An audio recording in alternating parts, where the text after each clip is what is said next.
Sorry, I should have gotten this first. But I wanted to record myself saying this stuff beforehand anyway, because even though this isn't part of the tutorial, I want you to be able to listen to this later, because mostly I just yell at you and tell you any tiny thing that could be better.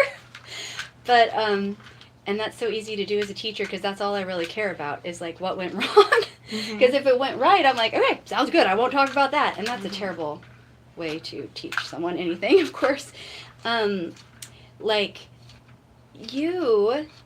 I saw you begin to sing the first exercise you just sang.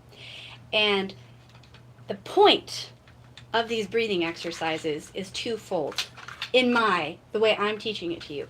One is you need to be able to breathe, so you can sing long phrases and support your phonation. But the other thing is, I always like to say this because it kind of rhymes, but I feel like I say it too much, so maybe I shouldn't. Then I feel like self-conscious saying it. But we are setting the stage for our phonation. Phonation is producing sound, right? So it could be speaking or singing or any kind of sound you make with your vocal folds. We set the stage for our phonation with our inhalation, deliberately or not. And so we might as well do it deliberately so we get a good result. Okay. Because... And that really, secretly, is my primary goal here with you, not the breathing itself. That's just like a happy side effect. If there was no benefit in breathing from this stuff you're doing right now, I would still be doing it anyway because I want you to get the shape. The shape is the thing that is really important for your vocal health because you have too constricted of a pharynx, like the back of your throat is. Ah! Oh no! I'm so terrible at being a content creator. So, come on, what is wrong with this thing? This this one? Mm-hmm. Ah, okay. Anyways, so this same thing I'm doing with you, I do with people all the time for that same reason. Like, I want them to have more space. And yeah, they need to improve their breathing too, but that's not actually my primary goal with the breathing exercise. My primary goal is the space that I want the person to have, and that's the case for you. And I don't know, did you realize that at all? Last time we talked. Did we talk about that? Last Okay. time I understood it when we surprised. Yes. How much space I could get. Yeah, and so you can prepare to sing, which is what I mean when I say setting the stage for phonation with your inhalation. So I want you to open and make the shape so you get the inhale for the surprise party breath we worked on last time, which is the first half of the candle blow exercise. But I don't really care if you do the candle blow exercise in and of itself. You're never going to do that on a stage in front of people, right? My end goal is like when you're on stage in front of people and you're singing and like, what do you sound like? And I want to make that part sound better. But the breathing exercise is like kind of a secret way to like get the shape the way I want. And so when I'm doing this with like lots of people, right? I'll be like, okay, so... And then I'll be like, okay, now we'll take this exercise and apply the technique you just learned to singing. So now let's go sing a vocal exercise, right? And secretly, that was a pop quiz for you because, man, it's hard to quantify the percentage, but my first thing I was going to say is 9 times out of 10, and I'm like, maybe that's a little high, but a lot of the time. Then the person goes to sing and they're like, after we just did. Well, guess what? The point of this is I want you, every time you're going to sing, every time, this is the cause. And the phonation is the effect. So I do not want you to start singing and then think about what you did. And like correct what you did and hope it came out okay or whatever. I want you to begin singing when you open your mouth to breathe in. And then I want all of that to stay in place, the open space in the back of your pharynx, or what you do with your lips, like that open space can stay, right? And like that's what I want. And you, when I said, okay, let's sing this exercise, you're like, ah, ah. I didn't ask you to. I didn't remind you. It was your default. And I was like, that so rarely happens that someone really internalizes that principle that quickly. So I just wanted to say, like, gold star. That was great. That was great. And so that's why I thought we should go on to the second half, which is the exhale today. So we talked about the release for the inhale last time, which is, and then we just do the opposite to exhale. So we contract the abdominal wall. We contract the pelvic floor, and this is all very gentle. And then your tailbone, like how we talked about feeling the expansion in your lower back, your tailbone, I'm exaggerating here, but can kind of like tuck a little bit. Like if you think of like trying to zip up tight blue jeans is how it's been explained to me before. So you can kind of like try that, and you can feel the contraction in your pelvic floor, like you're trying not to pee is how that sensation will feel. And then the gentle contraction of your abdominal wall, and that just very gentle, very, and I want to emphasize that because you're such a good soldier, but you really like crack the whip on yourself. That will power your voice. It will fuel your voice. But we don't want to like do too much, which is the tendency for you. We have that kind of in common.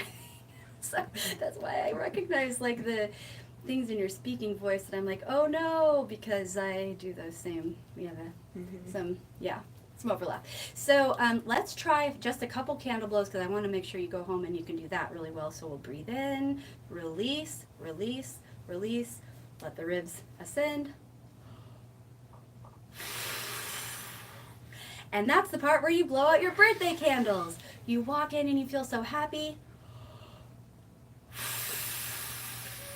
And blow out the birthday candles.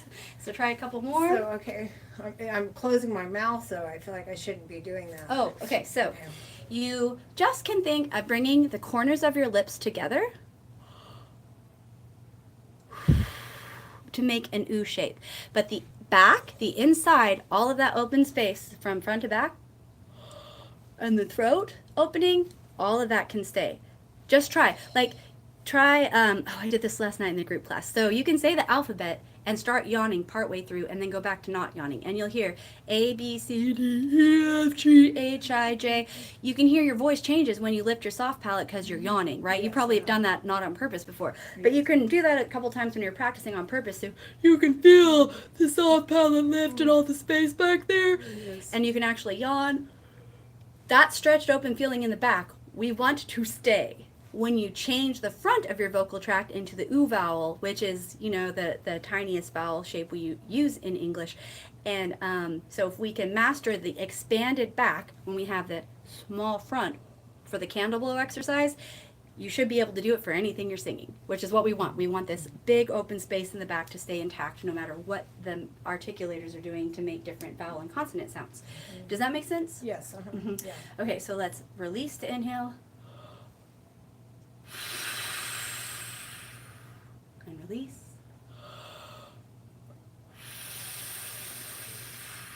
Good. And so, okay, I was like, I can't tell what time it is, I feel worried, but no, we're doing great. So that's the exercise, right? You just breathe in and then breathe out.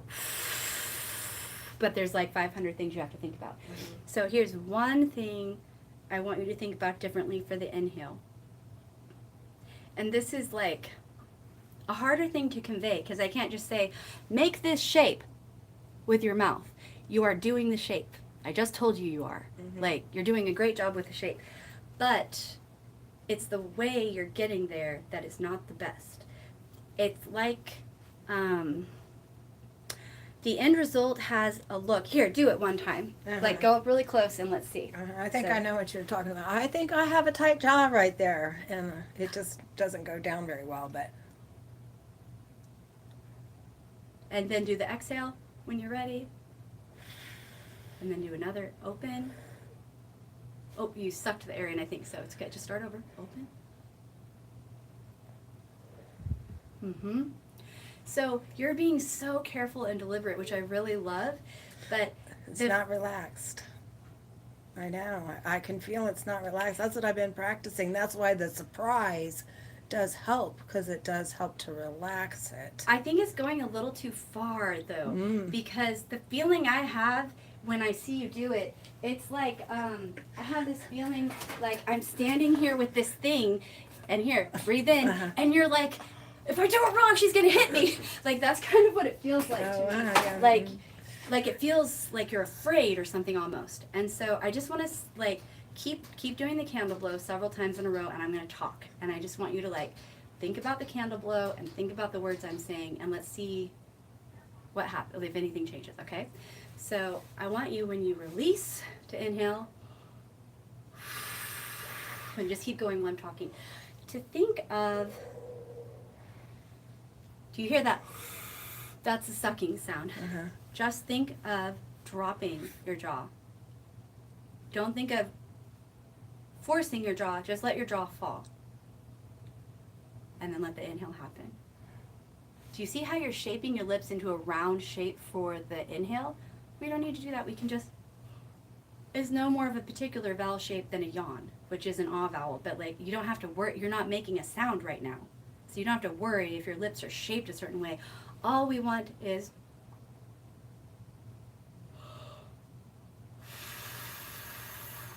and if you try an actual yawn one time, do you see how similar those look?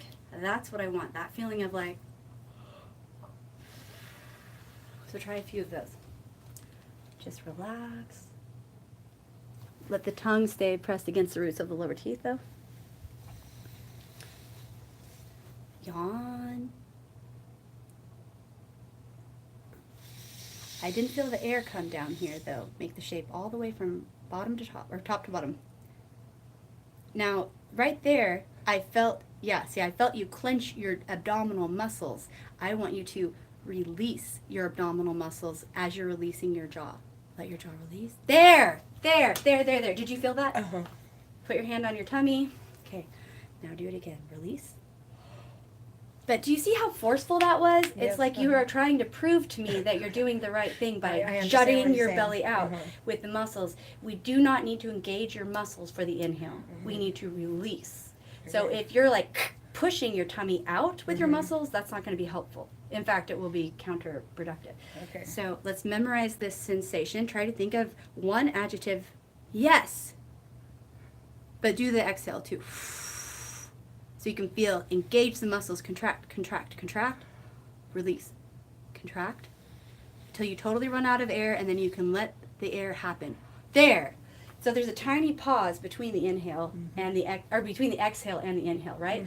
It just happens naturally, even when you're breathing, and you don't have to think about it. Normally, we release, fill up, push the air out,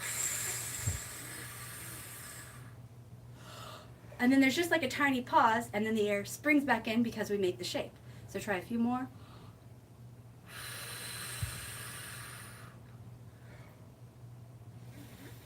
Yeah. So I guess we're out of time to do another exercise probably, but I want you to, maybe you can do it in the car, or maybe we can do just like a little bit. I want you to think of like that space during the exhale. That is the thing I want you to take away from this, and I want that to stay in place when you go to sing the exercises this week. Like just think about that and just kind of think of like letting the vibrato occur as well, okay? Okay.